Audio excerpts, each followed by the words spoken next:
Ассаляму алейкум, уважаемые братья и сестры. Сегодня в выпуске мы поговорим о такой теме, об очень важной теме, которая немало людей, я думаю, подвержена этой болезни. Она называется обсессивно-компульсивное расстройство ОКР, а также обсудим с нашим гостем, что такое в традиции ислама, в понимании ислама термин васавис, вот так называют эту болезнь. Наш гость – это исламский психолог, богослов, специалист, консультант Муса Нуруддин Умаров. Муса Амар Швоя. Шохи. Я благодарю тебя, что ты нашел время для нашего подкаста. В действительности, вот эта тема, она очень важная тема. В сегодняшнем реалии мы видим, что люди подвержены этой болезни. Люди, бывает, что даже не знают, куда обращаться, к кому обращаться. Обращаются к разным богословам, имеется в виду, можно сказать, разным мазхабам. Начинают задавать вопрос одному богослову, потом, когда он им объясняет, начинают задавать второму богослову. То есть, им недостаточно, все время мало и так далее. Муса, в первую очередь для того, чтобы зрителям, так сказать, дать справку о тебе, расскажи нам немного информацию о себе, так сказать, биографию и вообще, как ты пришел именно к этой профессии, почему ты выбрал именно эту профессию. Бисмиллахи рахмани рахим, альхамдулиллахи раббил аламин, вассалату вассаламу аля расулиллах, ва аля алихи ва асхаби аджмаин. Ассаламу алейкум ва рахматуллах. Благодарю за приглашение, Ахмад. Действительно, очень важная тема. Сначала обо мне. Я Муса Нуруддин, богослов, исламский психолог-консультант. Был имамом села 4 года. До этого обучался в Египте в университете Аль-Азхар, изучал исламские науки. После возвращения 4 года, как я сказал, был имамом села. И будучи имамом села, я заметил, что очень много разводов по причине психических расстройств. Или обоих, или одного из членов семьи.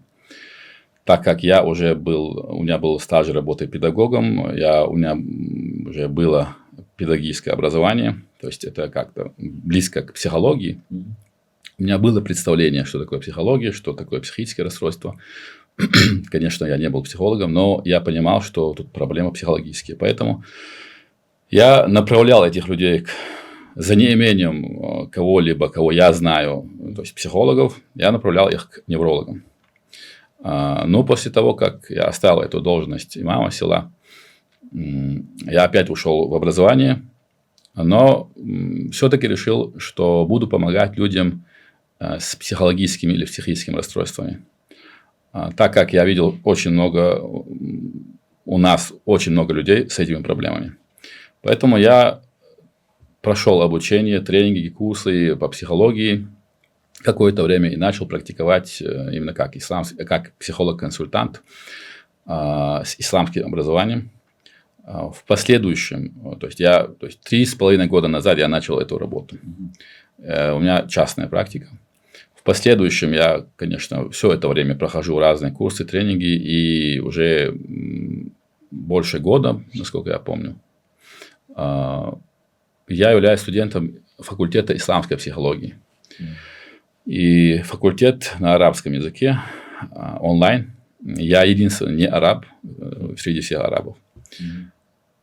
И поэтому я могу называть себя исламским психологом-консультантом не только потому, что я являюсь студентом, а потому что я дополнительно изучаю исламскую психологию и альхамдулилля. Я помогаю людям с депрессией, с паническими атаками, с тревожными расстройствами, ОКР, обсессивно-компульсивное расстройство, про которое у нас сегодня является темой нашей сегодняшней, неуверенного поведения, проблемы с принятием решений, то есть я помогаю также бизнесменам с какими-то вопросами, связанными с преодолеванием каких-то трудностей, барьеров и так далее. Также с семейными проблемами. И какое-то время я решил для себя, что не буду работать с людьми с проблемой ОКР. Потому что никакой психолог не работает со всеми проблемами. У каждого психолога какое-то свое направление бывает. И я решил для себя, что не буду работать с людьми с ОКР, также, что не буду работать с людьми с зависимостями. Так как при зависимости, если это химическая зависимость, нужны еще наркологи, еще дополнительные специалисты, которых я не знаю. И ОКР почему? Потому что ОКР это довольно сложное расстройство, я чуть позже расскажу про нее. И нуждается, то есть человек, чтобы выйти из этого состояния, ему нужна хорошая мотивация, желание очень сильно нужно. Без этого есть большая вероятность, что он прекратит терапию или прекратит заниматься этим. Да? Он просто смирится с этим. У меня несколько случаев такие были. Я решил, что не буду заниматься этим. Но я чуть позже натолкнулся на одно видео на арабском языке, где один человек, который разбирается в этом, он занимается, тут проповедник, он занимается как раз вопросами атеизма, опровержением атеизма. И он рассказывал там про ОКР и сказал, что очень много случаев мусульман, которые оставили религию, ислам, вышли из ислама по причине ОКР. И у него был такой призыв к людям, особенно к обладателям зданий ислама, чтобы они изучали этот вопрос, как помочь этим людям с ОКР, и помогали им, хотя бы для того, чтобы они не впали в атеизм, потому что это психическое расстройство, с этим связано. И я решил для себя, что если я оставлю, то есть не буду принимать людей с ОКР, то кому я их оставляю? То есть я знаю, что есть много психологов, которые будут работать с ним, но я не знаю ни одного психолога, у которого есть шариатское, исламские знания, и который может работать с ОКР как психолог. А здесь это очень важно. Это важно для людей. То есть, если помогать людям с ОКР, связанным с религией, то обязательно нужны знания религии. Без этого, скорее всего, у него ничего не получится. Поэтому я решил, что буду помогать, иншаллах, ради Аллаха. Это, думаю, было самое главное намерение помогать людям, в том числе и с ОКР. Машаллах, Муса, да воздаст Аллах благо. На самом деле, это очень важная и большая миссия, которую ты делаешь. Ты очень точечно отметил, что для мусульманина особенно, да, человек, который столкнулся с ОКРом, ему простой психолог как бы не подходит, потому что ему нужен человек, который богослов, который знает шариат, да, и он будет доверять этому человеку. Соответственно, если даже это, тем более, если это касается именно религиозного направления, да, эти сомнения и так далее, и так далее. Вот, для начала, для того, чтобы людям дать, опять же, очередную справку в термин ОКР. Вот коротко раскрой, пожалуйста, что такое ОКР вообще? Да, ОКР – это обсессивно-компульсивное расстройство, расшифровывается так. Обсессии – это навязчивые мысли, пугающие мысли, называются обсессии. Сами по себе эти мысли не являются расстройством. Такие мысли бывают у любого человека, могут быть.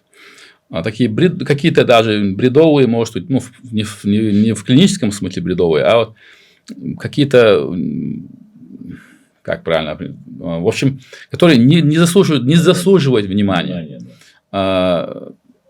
Но у тревожных людей эти мысли вызывают страх и тревогу, особенность. То есть, есть некоторые люди, у которых есть предрасположенность к этому ОКР. Люди, которые эмоциональные, или люди, которые, как говорится, из мух и слона делают? Вот. Больше не эмоциональные, а тревожные, да, именно. Тревожные, да. То есть, катастрофизация бывает. Вот эта мысль, она ужасна, у меня не должно быть этой мысли, он пытается избавиться от нее. А вот это попытки избавиться от этих мыслей, это уже компульсии называется. То есть, вот эти ритуалы какие-то постоянные, или какие-то любые попытки избегать этих навязчивых мыслей и избавиться от них, называются компульсии. Это могут быть какие-то действия внешние, или могут быть какие-то мысли, то есть, какие-то заключения, какие-то выводы, попытки доказать себе, что это не так и так далее. И вот вместе обсессии и компульсии уже образуют расстройство. Вот это и есть расстройство. Без компульсии это не расстройство. Вот это и есть ОКР. Многие путают ОКР с наущениями шайтана. Это совершенно разные вещи. На арабском языке ОКР называется аль-висвасуль кахри. Что это значит? Это есть вот навязчивые, вторгающиеся мысли, наущения.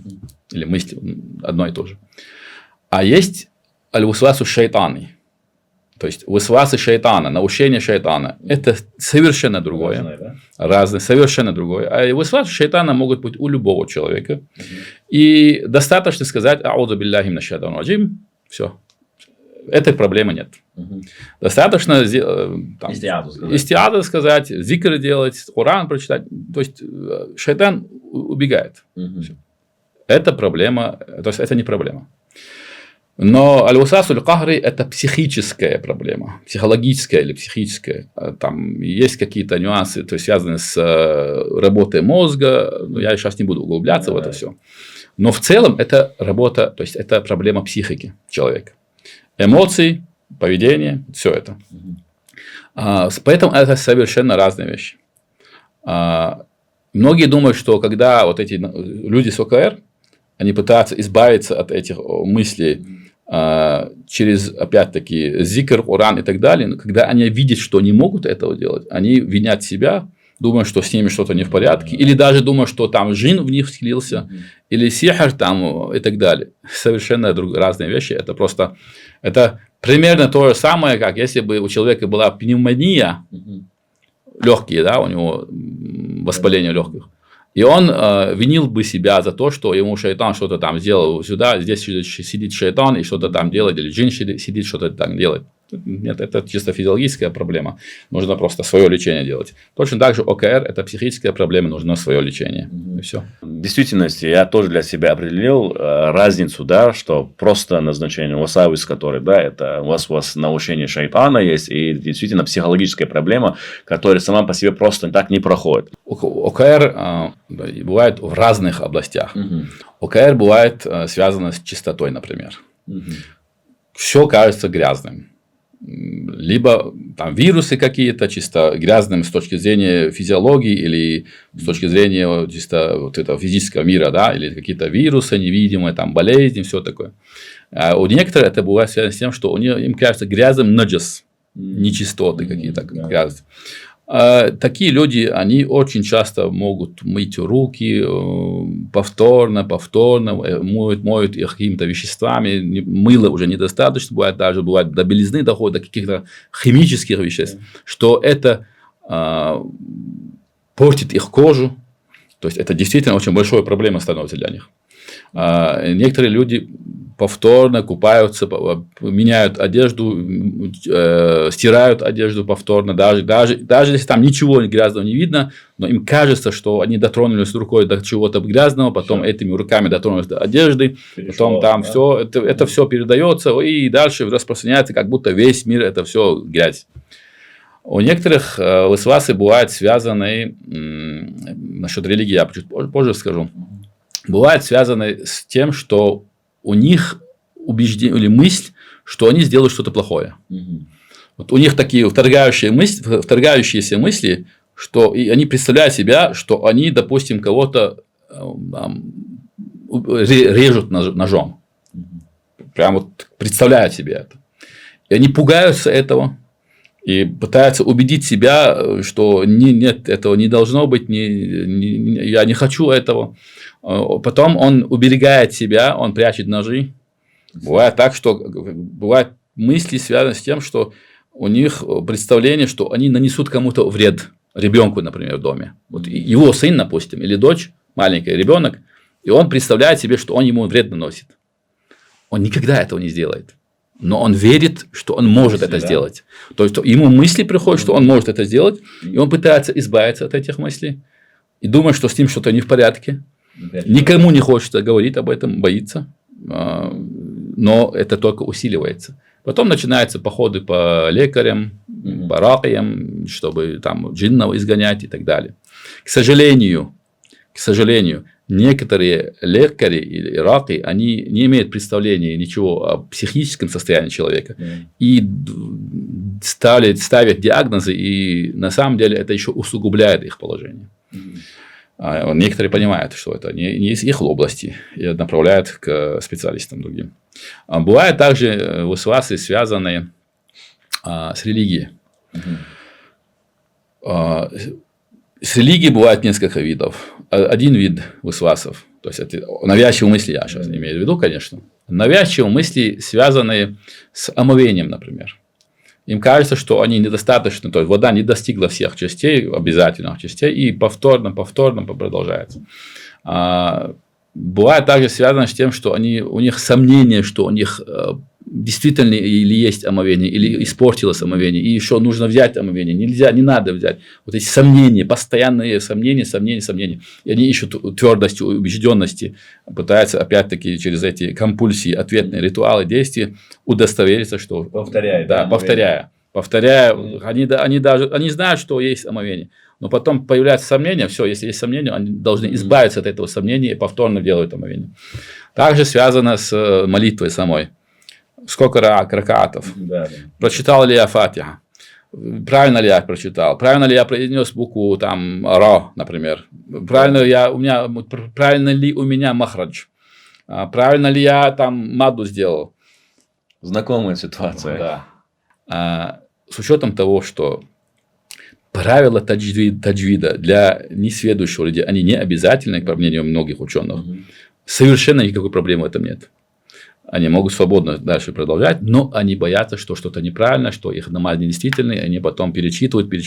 Для них вот этот процесс намаза или молитвы, мне больше нравится слово молитва, вот процесс молитвы, то есть ламас, он может длиться там, 10 минут, 15 минут, 20 минут, полчаса одна молитва. Да, когда у обычного 5 минут, у него там 30 минут занимает. И процесс омовения может занимать такое же время. У некоторых это бывает связано с походом в ванную, например. Оттуда не выходит полчаса, час. Перед тем, как омовение брать. Да? Очищение повторно, там руки моют, потом им нужно искупаться обязательно. Каждый поход в туалет для них обязателен, в последующем обязательно, чтобы они искупались. Потому что они все. А там еще и ванна грязная оказывается. Но они думают, что ванна грязная, потом все это. В общем, ужас. И вот это состояние на самом деле приводит их к тому, что поклонение для них становится обузой, мучением. Они не только не могут испытать сладости намаза, молитвы, а наоборот, это становится для них мукой. И они отталкивают этот момент. В конце концов, это может привести к оставлению молитвы, намаза. И самое сложное, например, наверное, самый сложный вид ОКР, связанный с акидой. Когда бывают лезут какие-то плохие мысли, об Аллахе, может быть, о религии, о пророке Мухаммаде, саллаллаху алейхи ва саллям. Им они лезут, они пугаются этих мыслей, пытаются избавиться. Потом они убеждены, что раз у них такие мысли, значит, они неверующие, значит, они лицемеры. Они повторно произносят шахаду, пытаются убедить себя, что нет, это неправда, что мусульманин, что я мусульманин, да, что вот эти мысли, например, могут быть мысли, навязчивые мысли, сомнения в истинности религии, например, ислама. И они ищут доводы, доказательства истинности ислама, это усугубляет их состояние. На самом деле нет никакого сомнения. На самом деле это самое, вот это их страх, тот факт, что им не нравится, что они ненавидят эти мысли. Это и есть вера, и признак веры. Как сказал пророк Мухаммад, саллаллаху алейхи ва саллям, когда к нему пришли некоторые из сподвижников, сказали: о посланник Аллаха, иногда к нам в голову приходят такие ужасные мысли об Аллахе, что нам было бы легче умереть, упав с горы Ухуд, чем осознать это. И пророк, саллаллаху алейхи ва саллям, спросил их: вы действительно находите у себя это? Да, сказали они, мы действительно у себя это находим. Они были в печали, не могли понять, что с ними. И пророк Мухаммад, саллаллаху алейхи ва саллям, сказал им: это и есть признак вашей веры. Все. Это и есть признак вашей веры. Вот эти слова – это облегчение и радостная весть всем нашим братьям и сестрам, которые испытывают эти мысли, которым приходят эти мысли. Призываю помнить об этом всегда. Но что касается этих мыслей, что сказал пророк Мухаммад, саллаллаху алейхи ва саллям, этим своим сподвижникам, что он им посоветовал, как поступать с этими мыслями? а ничего он не сказал. Игнорировать, да? Он проигнорировал эти мысли. Значит, игнорировать. И тем самым, да, он показал, что самый лучший способ проигнорировать эти мысли. И сам показал это своим действием. Но примерно через больше, чем 1000 лет, вот буквально где-то, наверное, лет 200 назад, я точно не помню, современная психотерапия пришла к тому, что самый лучший метод излечения ОКР является игнорирование этих мыслей. Альхамдулилля. И вот эти мысли, в конце концов, приводят к тому, что вот эти сомнения, особенно акида, некоторых приводят к оставлению религии. Потому что для них религия становится обузой, для них религия сама становится мукой, страданием. И они решают, в конце концов, избавиться от этой муки, просто избавившись от религии. Но это, конечно, не выход. На самом деле, они это сами прекрасно понимают. И они бывают, на самом деле, в глубокой депрессии из-за этого. Что это не выход. Выход, если сам человек не может проигнорировать эти мысли, обратиться к специалисту. Хотя бы к психиатру, чтобы хотя бы препаратами каким-то облегчить свое состояние, временно хотя бы. Уважаемые братья и сестры, обязательно в завершении нашей передачи, а также под комментарием я закрепление сделаю, оставлю контакты нашего специалиста Мусы, пишите ему на WhatsApp, иншаллах, он вам ответит.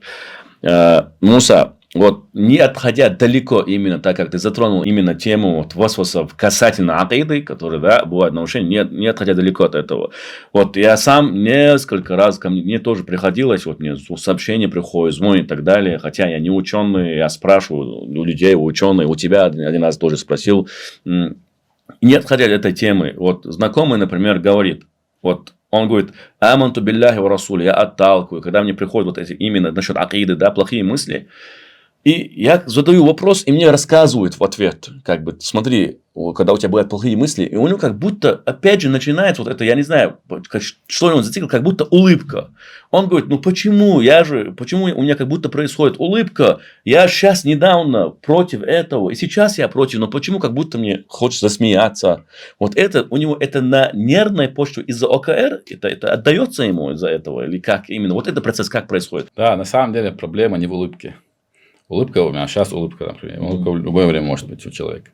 Проблема в интерпретации этой улыбки. Он вот мысль приходит, что, если ты улыбнулся, значит, там ты издеваешься, ты смеешься над религией. Кайрчу. Да, вот эта мысль в вас приходит. И все, он пытается избавиться от этого. Какие-то ритуалы, какие-то действия пытается совершать, убедить себя, что нет, я серьезно отношусь и так далее. И в следующий раз, в подобной ситуации, он уже ожидает. Он уже заранее пытается предупредить и контролировать это. И тут есть вероятность, что опять выйдет эта улыбка. В психике так. Чем больше ты сопротивляешься, чем вот этому, тем больше она становится.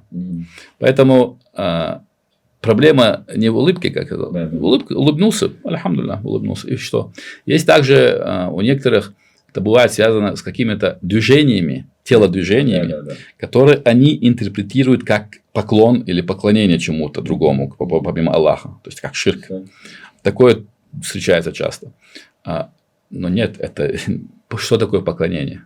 Нужно учить. То есть, даже какое-то действие какое-то незначительное, у них это происходит такая связь между этим. Значит, если я сделал какое-то действие, и значит, я поклонился. Значит, я сделал поклонение этому чему-то другому. Вот, допустим, я не знаю, там где-то цветок, да? Я вот рукой вот так сделал, значит, я ему поклонился. Вот такое тоже бывает. А истинное поклонение – это, конечно, то, что делается ради довольства Аллаха. И поэтому какие-то действия незначительные, они ничего не означают. Это, в общем, не надо просто на это обращать внимание. Баракалла, Муса. И очень важный момент, как когда ты привел хадис пророка, саллаллаху алейхи вассалям, то есть человек, если человек борется внутри себя, то есть он недоволен этими мыслями, хоть ему и даже кажется, что у него ты сейчас улыбаешься там, и так далее, он же все равно итоги приходят, да, непроизвольная мысль пришла, я захожу в интернет, там огромное количество людей пишут, я думал только я одна такая, что у меня такие только мысли могут, я там не могла выйти на улицу, там я боялась, как может про религию такие мысли у меня быть. Другой, как ты сказал, полчаса берет омовение, другой говорит, я там салам тебе не могу дать, потому что я думаю, что ты грязный и так далее. Вот эти моменты и действительности, вот, например, один момент, но я это рассказываю подробно, потому что людям всегда вот эти, которые болеют, им нужна подробность. Вот этот же, он тоже закидывает да, подробно. А если вот так, а если так? На самом деле в голове у людей с ОКР бывают такие замысловатые схемы, связанные с доводами, доказательствами, опровержениями, вот с этими всеми такими нагромождением вот мысленной, да, всего этого бывает. Такие сложные замки какие-то даже, я бы сказал, что поражаешься с этого. Сам удивляешься. Они просто не отдыхают, их мозг работает день и ночь, пока они не спят. Вот эти люди отличаются еще тем, что они ничем другим не заняты почти. Им некогда просто быть заняты чем-то другим. Вот это и ухудшает их состояние. Разом, да? Да, когда слишком много свободного времени, у них это усиливается. Поэтому предлагаю таким людям, прежде всего, заняться чем-то полезным. И это естественно. То есть, это очень часто встречающаяся проблема. Но мысли... За те мысли, которые к нам лезут в голову, мы никакой ответственности не имеем, не несем перед Аллахом. Почему? Потому что ответственность в исламе только когда есть выбор. Там, где нет выбора, нет ответственности. Возьмем, например, человека, который умирает с голоду. Ему нечего есть, только свинина. Известный, это довольно несложный вопрос в фикхе. Ему нечего больше есть, кроме свинины. И он точно знает, что если он хоть что-то не съест, он умрет с голоду. Харам становится халяльным. Да, свинина харам. Но в этой ситуации ему дозволено съесть его, но только в дозах достаточно, чтобы не умереть. Не насыто. Да. Нельзя ему насыщаться этим. Вот это как исключение. То есть, потому что нет выбора. Либо он умирает, либо делает это. И тут нет ответственности для него. Точно так же, как на ребенка нет никакой ответственности, что бы он ни сделал, пока он не повзрослел, да, пока не стал совершеннолетним. Почему? Потому что его разум еще не созрел, чтобы самостоятельно, ответственно принимать решения. Точно так же, как взрослый человек, он несет ответственность. Но если по какой-то причине он лишается разума, Аллах сразу снимает с него ответственность. Там, где нет разума, нет ответственности. Почему? Потому что разум дает выбор. Нет выбора, нет ответственности. Не ты выбираешь, что тебе в голову пришло. Соответственно, ты не несешь за это ответственность. За то, что это тебе пришло в голову, никакой ответственности. Бывает, ОКР связано как очень грязными мыслями, что он как будто что-то плохое хочет сделать и так далее. Вот эти мысли лезут ему в голову. Достаточно сказать, аузу билляхи минаш шайтанир раджим, что шайтана подальше. Потому что он тоже накидывает свое. И оставшиеся мысли достаточно просто не согласиться с ними. Все. Аллах снял с тебя ответственность за все. Только если ты начинаешь уже планировать что-то делать плохое. Или в случае с людьми ОКР, даже вот это планирование, там тоже может быть ОКР связано, как будто они что-то планируют. Это они сделали. Да, как будто что-то планируют. Пока не сделано это. Пока действий не будет. Да, действия нет ответственности. Альхамдулилля. По милости Аллаха. Аллах, это милость Аллаха. Вот может ли ОКР, Муса, без работы с специалистом само пройти на начальном этапе или стадии? Или есть какая-то стадия, которая уже все невозможно, пока специалист не подключится? ОКР, начальная стадия, конечно, легче бывает с этим справиться. Но даже продолжительно длящийся ОКР тоже, возможно, самому возможности справиться с этим. Это зависит от тяжести ОКР. Он разный бывает, даже вне зависимости от времени. Если ОКР, то есть, прежде всего, что я конкретно вот дам сейчас несколько рекомендаций, что можно сделать. Конечно, ОКР бывает разный, как я говорил чуть раньше, и каждому дать эти рекомендации, к каждой сфере, наверное, будет трудно, но скажу главное. Прежде всего, если влезут в голову мысли, сказать «Аузу билляхи минаш шайтанир раджим». Почему? Потому что шайтан тоже накидывает, чтобы его хотя бы убрать подальше. Нам достаточно, то есть человеку с ОКР достаточно своей психики. Плюс еще и шайтан, чтобы был рядом, это еще усугубляет положение, поэтому его подальше. Дальше, что просто положиться на Аллаха и проигнорировать эти мысли. Просто не обращать на них внимания. Сказать себе, что это не мое. Я хотел бы, чтобы у меня не было этих мыслей. Вот я предлагаю вот, да, прям даже записать вот эти. Внимание, очень внимательно. Люди, которые страдают васвасами, сейчас Муса дает рекомендации. Записывайте, делайте заметки себе, чтобы бороться с этой проблемой. Да. Сначала немножко объясню суть этого.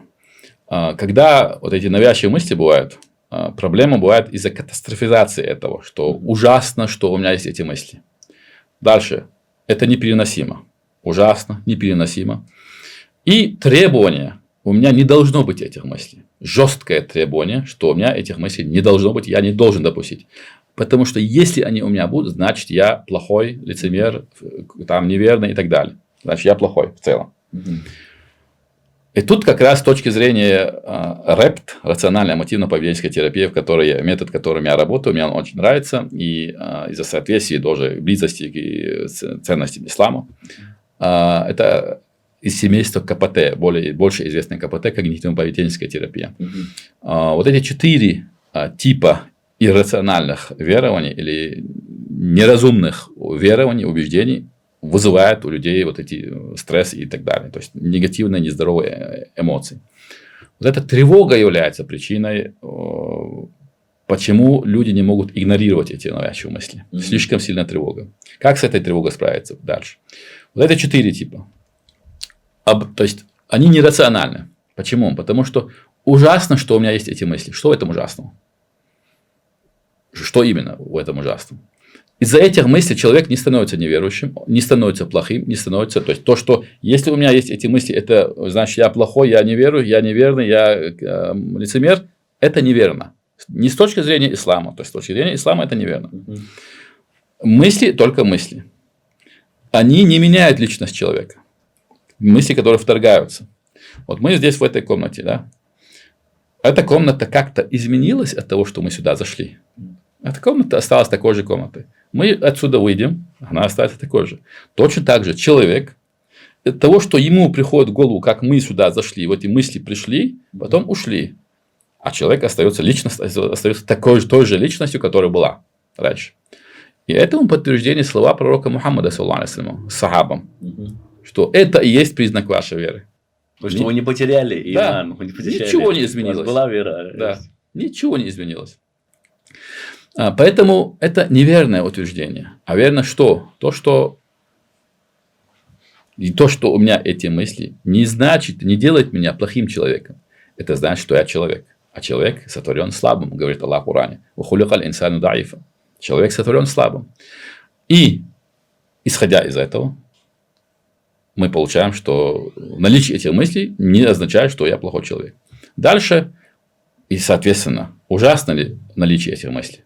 Это неприятно, но ничего ужасного в этом нет. Да, это очень неприятно. Но если сравнить с действительно ужасными вещами, которые могут случаться с людьми, допустим, тот же сектор газа, в котором люди действительно страдают.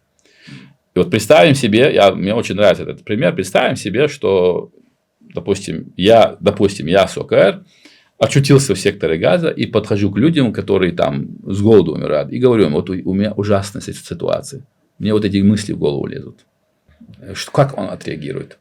Ты откуда вообще свалился, сказали вы, да? А поэтому, если сравнить с действительно ужасными вещами, это не ужасно, это неприятно, однозначно. Это плохо, может быть, даже. Но с точки зрения этой жизни. А если оценивать с точки зрения глобально, с точки зрения вечной жизни, то вот это вот все это испытание. Насчет испытания я чуть позже объясню, расскажу. Не хочу сейчас уйти в эту ветвь. Возвращаясь к нашим этим верованиям, да, как справиться с этими мыслями, с навязчивыми мыслями, как снизить тревогу. Сказать себе, что наличие этих мыслей неприятно для меня, но не ужасно и не конец света. И я могу это пережить. Потому что Аллах не дает рабу испытаний, которые он не может прожить, выдержать. Потому что испытания как раз для того, чтобы испытать нас, проверить нас. Аллах-то знает, какие мы будем. И если бы Аллах дал нам испытания, которые мы не можем выдержать, и за это потом наказал нас, это было бы несправедливо. Аллах справедливый. Поэтому сказать себе, это неприятно, но это не конец света, я могу это выдержать. Это испытание для меня. Но за проявленное терпение мне будет за это вознаграждение. И вот отсюда вытекает, почему у меня не должно быть этих мыслей. Тот факт, что то есть я хочу, чтобы у меня не было этих мыслей. Но почему я думаю, что если я этого хочу, это должно быть. Мы не сотворены в этой жизни для того, чтобы у нас было все, что мы хотим. Мы в этой жизни как испытание. Только в раю будет все, чего мы хотим. А здесь мы можем получать желаемое, а можем и не получать. Поэтому правильно будет вот так сказать. Вот сейчас я уже пришел к итогу, да. Если будут эти навязчивые мысли, сказать аузу билляхи минаш шайтанир раджим, записать вот эти мысли. Я хочу, чтобы у меня не было этих навязчивых мыслей. Но мои желания не обязаны исполняться. Это не в моей власти. Наличие этих мыслей неприятно для меня, но это не ужасно и не конец. Я могу это выдержать. И наличие этих мыслей не делает и не значит, что я плохой человек. То, что у меня есть эти мысли, не значит, что я плохой человек. Или что я лицемер, и так далее. А это значит, что я человек. А человек сотворен слабым. Вот. Сказать это себе. И дальше постараться проигнорировать. Не обращать внимания. Заняться чем-то другим. Зикр делать, в конце концов. С пониманием смысла. Сказать «Хасби Аллаху ва ни'маль вакиль», например. Достаточно мне Аллаха. И какой же прекрасный он покровитель. Или еще, мне очень нравится такое, сказать Аллаху Акбар. Но со смыслом. Аллаху Акбар. Аллах велик. Аллаху Акбар. Он больше. Аллаху Акбар. Аллах величественнее, больше, чем я, чем мои проблемы, чем мои эти мысли какие-то, чем все. Аллах велик. Повторять это с осознанностью, с пониманием, с вовлеченностью. И, иншаллах, надеюсь, что это получится. Если самому не получается справиться, тогда уже обращаться к специалистам, которые ему помогут. Я хотел бы еще добавить один момент. У меня есть видео у себя в странице, то есть в соцсетях, я пытаюсь как-то такие познавательные видео снимать, рилсы и так далее, для того, чтобы помогать людям, чтобы они понимали. Но я никогда в своих видео не призываю людей обращаться к себе. И сейчас я не призываю людей обращаться к себе. Есть много хороших специалистов, которые будут лучше меня, может быть, и так далее, и более подходящими. Я призываю обратиться к специалистам общим. Не именно себе, к себе, в общем. Моя цель не является найти клиентов для себя. Самореклама не занимайся. Да, мне в этом нет необходимости. Но пригласил-то я, это понятно. Да. Муса сам не уходил на связь, это я сам ушел на связь с Мусе и сказал: Муса, будет ли у тебя время прийти, чтобы мы записали? Альхамдулиллах. Соцсети, все я оставлю, я рекомендую обратиться, потому что на самом деле, если касательно Чеченской Республики, чтобы был богослов и исламский психолог, это редкость, поэтому так как вы уже видите этого человека, он дает советы, и, кстати, советы рекомендую, запишите, пожалуйста, носите с собой, то есть, как сказал Муса, тут нужна мотивация, не оставляйте это, пишите и аскары читайте, и восхваляйте Аллаха, субхану ва тааля. Как правильно искать помощь, и не стесняться этого. Бывает, человек, он столкнулся с этой проблемой. У него какие-то страшные мысли, которые он не хочет озвучивать никому. Он там находит, говорит: мой друг, ему так случилось и так далее. Как сделать так, чтобы не стесняться, и как обращаться, как ты проводишь минимум, расскажи нам, пожалуйста, консультацию со своим клиентом. Обращаться, ну, прежде всего, я бы, может, все-таки порекомендовал обратиться к хорошему психиатру. Потому что если ОКР такой сильный, бывает навязчивые мысли, сложные, то без помощи психиатра не обойтись. Потому что, кстати, разница между психиатром и психологом. Психиатр, человек – это врач с медицинским образованием, который может ставить диагноз и назначать лекарства. Есть также психотерапевт. Это тоже должен быть врач с медицинским образованием, но с переподготовкой по психотерапии, лечением каких-то расстройств. Есть психолог. Вот в России это так, юридически так. Есть психолог. Это не врач. Психолог не обязан иметь медицинского образования. У меня нет медицинского образования, я психолог. Но у которого есть определенные знания, науки в определенных сферах, который помогает людям облегчать их состояние, связанное с разными какими-то психологическими расстройствами. То есть объясняет, что с этим человеком происходит. Он объясняет, он может учить его каким-то навыкам, как с этим справляться. Вот как я сейчас, например, объяснил, да, допустим. Во многих странах, в том числе и Запада, и в развитых странах также, психотерапевт не обязан быть врачом. В России тоже это не было обязанностью несколько лет назад. Вот, точно не могу вспомнить. Где-то 5-6 лет назад был принят закон, который обязывает, что психотерапевт должен быть врачом. Но по факту психотерапевт при наличии навыков, компетенций с нужным образованием, не обязательно медицинским, да, он может заниматься вот этим вопросами, и даже если он не врач. Но это мы живем в России, поэтому мы, соответственно, с точки зрения российского законодательства будем только. Поэтому что нужно делать людям, у кого есть ОКР? Обратиться к психиатру. То есть психиатр не ведет какие-то разговоры, он выслушивает, ставит диагноз, там задает вопросы, то есть он диагностику проводит, но после диагностики он уже лечит не словами. Таблетками. Он дает конкретно какие-то выписывает лекарства. И вот эти лекарства могут облегчить, снизить тревогу. Возможно, он уже сам сможет справиться с этими ОКР и научиться игнорировать эти навязчивые мысли. Если это не помогает, то есть тут есть вероятность, что пока он принимает лекарства, ему все будет нормально, но он же не вечно будет их принимать, там курс обычно полгода, год там, и так далее. Вот. И все, он прекратил, он все, завершил лечение, через какое-то время может вернуться это состояние. Вероятность есть. Не обязательно, но может. Если он не научился игнорировать эти мысли. Вот. Тогда в любом случае нужна уже работа с психологом, чтобы научить его, как игнорировать, да, или психотерапевтом и так далее. Поэтому в любом случае нужно обращаться к специалисту. Как я работаю, то есть, прямо если с начала говорить, то ко мне как-то обращаются либо через Telegram, либо через WhatsApp, либо, и так далее. В общем, в основном вот эти два канала. Но в основном на WhatsApp. Я никогда нигде не делаю рекламу, но так получилось, что так называемое сарафанное радио работает лучше. Это самый лучший вид маркетинга, как говорится. Да. Там так получается, что люди меня рекомендуют. Те, кто был у меня, работал со мной, и они рекомендуют, так получилось. То есть ко мне обращаются, я спрашиваю, какая проблема сначала, чтобы понять, смогу ли я помочь этому человеку или нет. Если я изначально вижу, что это не в моей компетенции, я сразу говорю, что я не смогу помочь, лучше тебе вот к такому-то специалисту обратиться. Часто бывает такое. Я могу отправить его сразу к психиатру и сказать, что это не по моей части. Если психиатр скажет, что да, тебе будет полезно поработать с психологом, чтобы каким-то навыкам и так далее, чтобы адаптироваться к состоянию, тогда да. Но сразу не могу. Также я не работаю с детьми.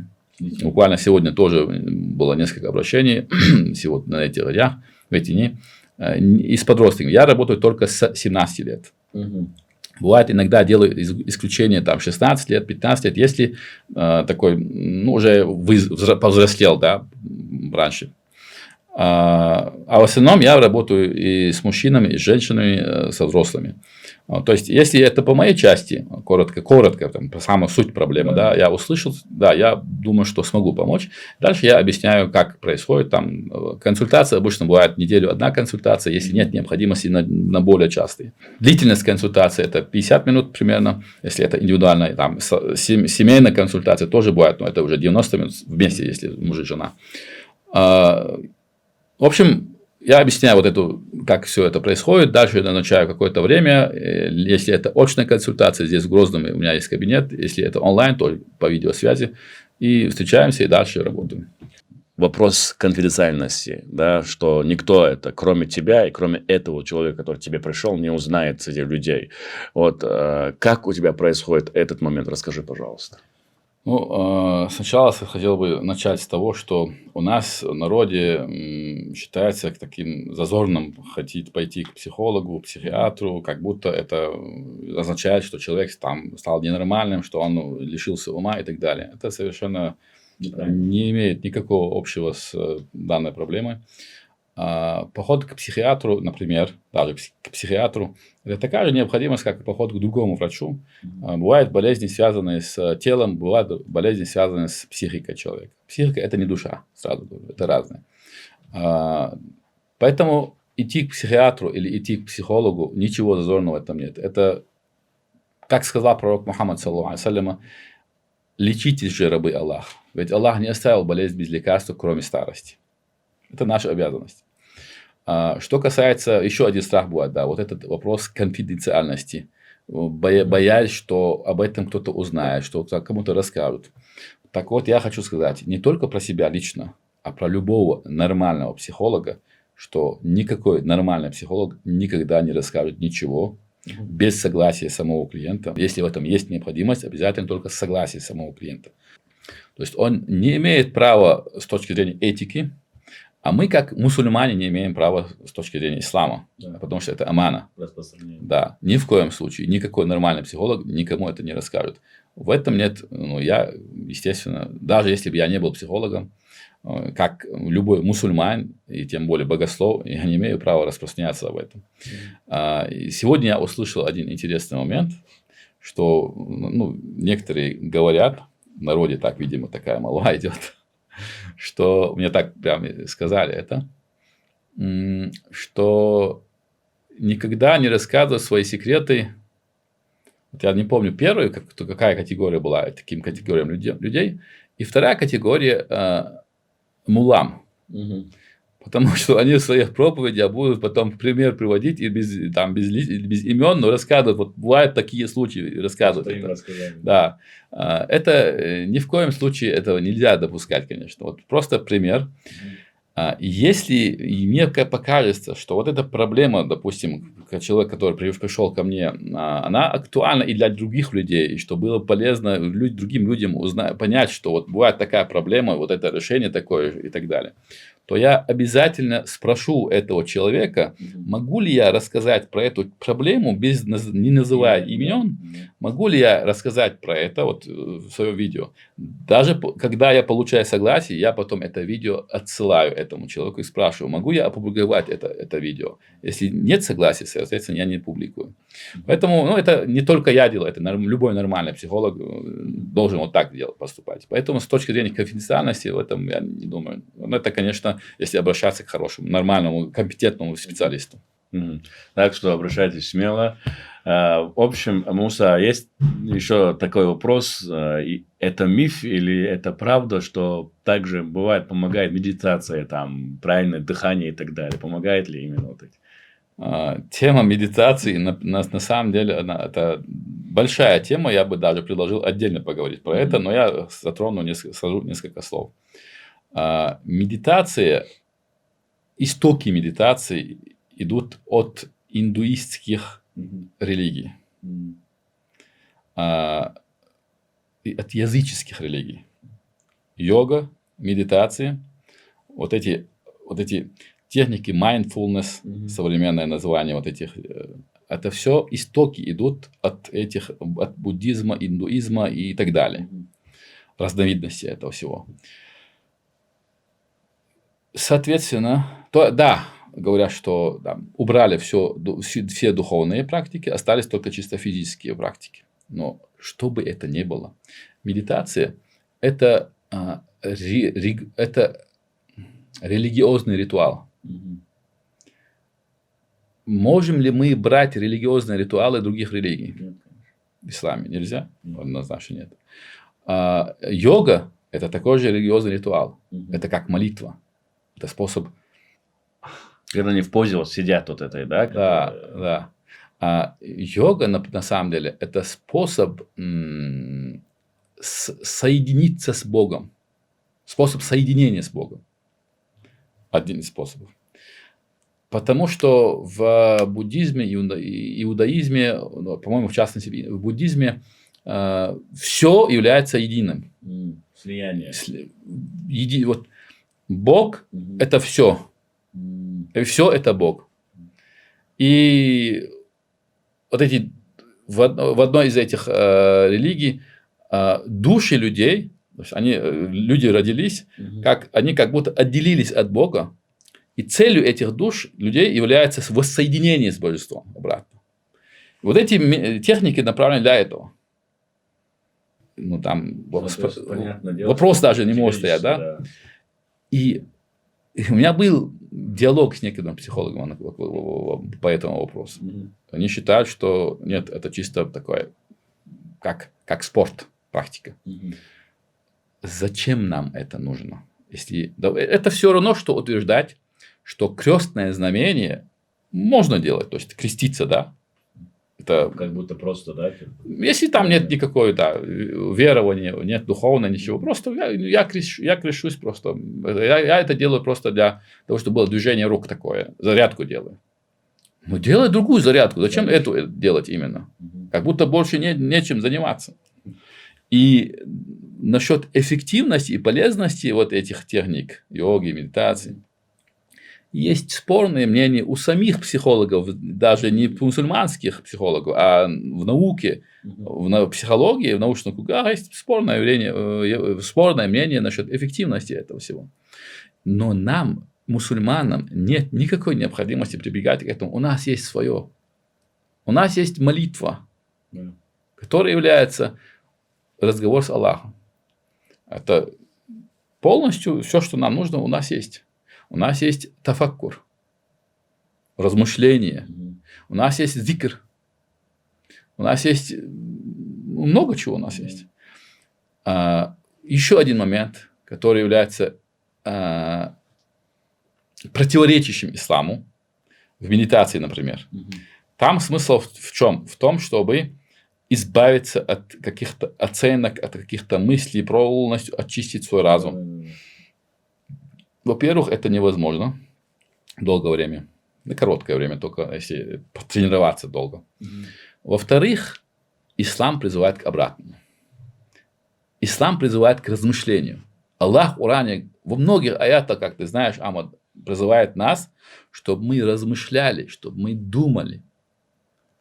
А в медитации, в буддизме, в иудаизме и в других религиях призывает к тому, чтобы мы не думали.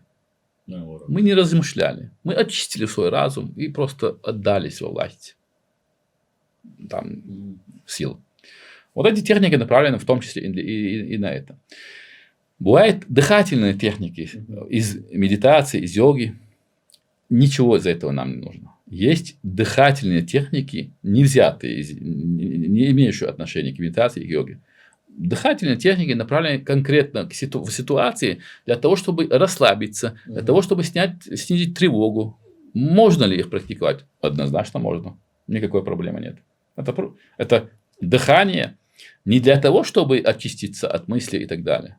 Это взято из медитации или йоги, а просто чисто практическое. Да? Дыхание, глубокое, спокойное дыхание. Например, я просто в частности говорю, их разновидностей много может быть, никакой проблемы в этом нет. То есть ислам не призывает нас отказаться от всего, что является неисламским. Но ислам призывает нас отказаться от всего, что является то есть от всего религиозного или духовного, что от других религий. Да. Баракаллах, я думаю, полноценный ответ. Муса, вот ты как раз сказал про Газу, да, Газа, если на русском языке, ситуацию, представь себе, ты сказал, вот насчет этой темы тоже немного поговорить. Да, мы молимся, делаем дуа Аллаху, чтобы Аллах спас этот народ. Мы с тобой знаем, что мы тоже недавно пережили много событий и войны, и у нас были такие ситуации трудные. Вот в данном нынешнем положении, по твоему мнению, вот Чечня, мы-то отправляем, да, наша республика отправляет гуманитарную помощь, мы помогаем и так далее. Вокруг находится Газы, находится 26, если я не ошибаюсь, государств мусульман. 26 государств мусульман.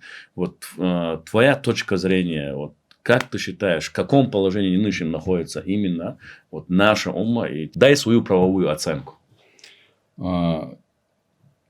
Оценка с точки зрения шариата, что помощь жителям, в частности жителям сектора Газа, является обязанностью каждого мусульманина и мусульманки, но в пределах своих возможностей. Каждый обязан помогать, каждый в пределах своих возможностей. У правителей есть свои возможности.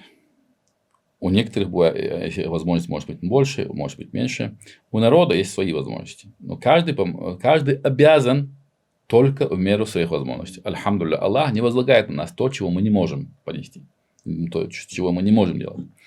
Мы, соответственно, да, мы, жители нашей республики, в частности, или России в общем, у меня даже видео на эту тему я снял, что мы можем сделать? Во-первых, мы можем делать дуа. Мы обязаны делать дуа. Потому что дуа – это оружие верующего. Это немало. Это много. Альхамдулилля. Во-вторых, мы можем бойкотировать товары преступников. Просто я сейчас не говорю какие-то слова, которые могут служить причиной блока твоего канала. То есть мы можем бойкотировать товары преступников или тех, кто помогает этим преступникам совершать эти преступления, совершаемые там. То есть на самом деле это геноцид. Мы можем не покупать их товары. Что, мол, мы не можем обойтись без чего-то. Если нет альтернативы этого товара, тогда мы можем позволить себе купить, если это есть в этом необходимость. Но каждый из нас может отказаться, например, от колы, от Nestlé, например, или других их производств. То есть мы можем отказаться от сладкого, мы можем отказаться от чипсов, например, как они? Лейс, да. Везде видишь полка, все завалено этим. То есть мы можем отказаться от таких вещей. Это никакой проблемы для нас нет. Но если есть какой-то жизненно важный, необходимый какой-то продукт, у которого нет альтернативы хорошей, да, то есть Аллах не возлагает на нас ответственность, если мы будем это брать, это разрешено. И пусть никто не думает, что это ничто не значит, что если я не куплю, например, какой-нибудь лейс или колу, что это ни на что не будет влиять. Влияет. Потому что нас могут быть миллионы. Если каждый будет принимать участие. Да, вот в этом. Но как минимум, это вопрос принципа. Что я не помогаю преступникам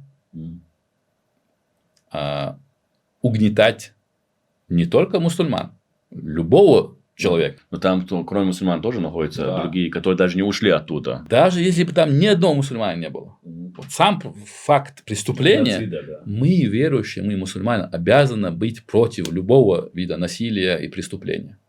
Это наша обязанность. А тем более, что это наши братья и сестры по вере. Также мы, если есть возможность как-то садака делать, то есть делать садака, делать пожертвования. Но обязательно делать это только через официально зарегистрированные фонды и благотворительные фонды. Да. Только официально работающие в Российской Федерации. Вот то, что мы можем делать. И, конечно, говорить об этом, освещать и рассказывать правдивую правду про это. Я полностью согласен с тобой, солидарен. И последний пункт, который ты сказал, тоже немаловажную часть, я считаю, да, для того, чтобы освещать СМИ. Вот посмотрите, уважаемые братья и сестры, насколько вражеские СМИ работают и распространяют информацию.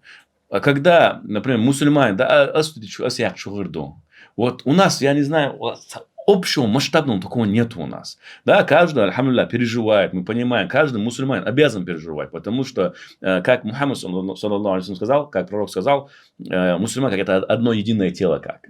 Мы должны переживать. Но освещать это тоже часть, понимаешь, помощи мусульманам. Освещать, говорить, это геноцид, так нельзя делать, не поддерживайте, и так далее, и так далее. Освещение, тем самым мы тоже наносим удар этим людям, когда мы освещаем правду. Люди, когда видят только одну сторону, вражеские СМИ, а когда мы молчим, это тоже неправильно. Я считаю, как ты очень правильно отметил. Поэтому, несмотря на то, что это не относится к нашей общей теме, да, ОКР и так далее, но так как мы мусульмане, и я хотел затронуть эту тему, как только он Газу сказал, Муса. Я сегодня вообще думал отдельно, когда Муса уйдет, сделать какой-то ролик. Но, альхамдулилля, Муса, Аллах позволил Мусе сказать про Газу. Я сразу тогда уже начал с Мусой про это. Это реально сегодня я так думал.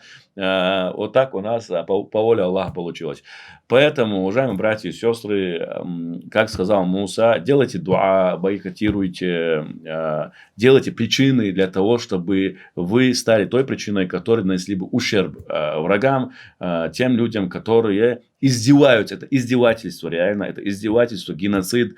И когда мы наблюдаем и видим, Муса, вот есть ООН, да, когда, например, в общем говоря, в некоторых других ситуациях он кричит громче, а вот в этой ситуации его не слышно. Да, он там за кулисами говорит несколько слов, да, это неправильно, это геноцид и так далее, но каких-то действий не предпринимает. А вот в те времена, ну, в общем, чтобы мы понимали, что у нас есть все-таки цензура и так далее. А в те времена, а другим людям, они не только говорили, они кричали и действовали. Запреты делали там, уходили и так далее. Вот. Я сегодня увидел, вот недавно такой пост закинули сюда, буквально сейчас я прочитаю, вот. 1300 кинематографистов, включая звезд Голливуда, объявили бойкот в этой вражескому государству. Это, как ты назвал, вражеское государство. То есть, на самом деле, Нетаньяху, он заплатил Google, может, ты видел эту новость? Точно не помню, по-моему, $36 миллионов. Или 30 миллионов долларов. Ну, точно 30. Для пиара. Для того, чтобы распространяли хорошее мнение об этом государстве Израиль. Вот поэтому, как видите, у нас же тоже много ресурсов. У тех людей, которые они есть. Как ты сказал, Муса, тот, кто может, действует вот так. Есть люди, которые стесняются камеры, не могут говорить. Мы можем говорить. Поэтому мы говорим, сегодня затронули, иншаллах, Газа освободится, иншаллах, угнетатели будут уничтожены, угнетатели будут повержены. И этот геноцид, иншаллах, остановится. Мы просим Аллаха, чтобы Аллах даровал победу Газе, чтобы Аллах даровал милость свою всем людям, которые там находятся в угнетении. И просим освобождения Газы и уничтожения угнетателей, несправедливых преступников. Аминь. Следующее, уже завершая, Муса, будет у меня, так сказать, даже не вопрос. У меня будет вот в завершение не только касательно нашей с тобой основной сегодня темы, но чтобы у нас, так сказать, есть такая традиция подкастов, да, когда мы уходим, чтобы гости наши сделали от себя наставление. Вот что бы ты хотел сказать нашим зрителям, да и не только нашим зрителям, общим братьям и сестрам мусульманам? Да, это хороший вопрос. И как раз относительно и нашей темы, и относительно ситуации в Газе, я бы хотел сказать, немножко напомнить всем нашим зрителям про суть этой жизни. Зачем мы в этой жизни? Аллах говорит в Коране: «Аллази халак аль-маут валь хаята лияблювакум айюкум ахсану амаля». Аллах тот, кто сотворил смерть и жизнь для того, чтобы испытать, кто из вас лучше деяниями. Чтобы испытать вас, кто из вас лучше деяниями. Вся эта жизнь – это испытание. И Аллах будет нас испытывать и хорошим, и плохим. Разные виды испытаний будут. Мы в этой жизни не для того, чтобы быть как в раю. Это невозможно. В рай будет только в вечной жизни. Мы в этой жизни для того, чтобы испытать нас. И ОКР, про что мы говорили сегодня, является одним из видов испытания, как любая другая болезнь. И за это испытание, за проявленное терпение при этом испытании, будет огромное вознаграждение. Есть много мудрости, почему Аллах испытывает своих рабов. Аллах не испытывает, то есть, кстати, еще один момент. Но некоторые думают, что это наказание для них. Нет. Изначально то, что постигает верующего, это испытание. Дальше уже является ли это вознаграждением или наказанием, зависит от поведения человека, от того, как он с этим справился, как он это прошел. Если он проявил терпение, если он не отдалился от Аллаха, от религии, не отвернулся, он не стал прибегать к харамному, то он достойно прошел это испытание, и за это ему будет вознаграждение и прощение грехов, искупление. И если же он был неблагодарным, если же он отвернулся от религии, от Аллаха, тогда это будет уже наказанием для него. Пусть Аллах убережет нас от этого. Поэтому ОКР само по себе это такое же, как и любая другая болезнь, это испытание. Аллах испытывает нас для того, чтобы мы стали лучше, чтобы вера наша стала сильнее, чтобы наставить нас на истину. В аятах Аллах говорит: «Валянаблюваннакум бишайин миналь хауфи». Я непременно испытаю вас малым страхом. Почему Аллах говорит малым страхом? Почему не просто страхом? Почему Аллах подчеркивает это слово малым? Бишайин миналь хауфи. Потому что большой страх мы не выдержали бы. Это слишком сильное испытание для человека, большой страх. А Аллах не испытывает нас тем, что мы не можем выдержать. Это еще одно доказательство этого. И поэтому мы должны понять, какой бы сильный страх ни был, который нас постиг, даже если нам он кажется слишком огромный, на самом деле это малый страх. По сравнению с тем, что могло быть. И мы должны знать, что мы можем это выдержать. Дальше Аллах перечисляет другие виды испытания. Также я испытаю вас голодом, потерей имущества, потерей людей, смертью близких и так далее, и из плодов. И дальше Аллах говорит: «Вабашшири собирин». Обрадуй же терпеливых. Обрадуй же терпеливых. Кто они?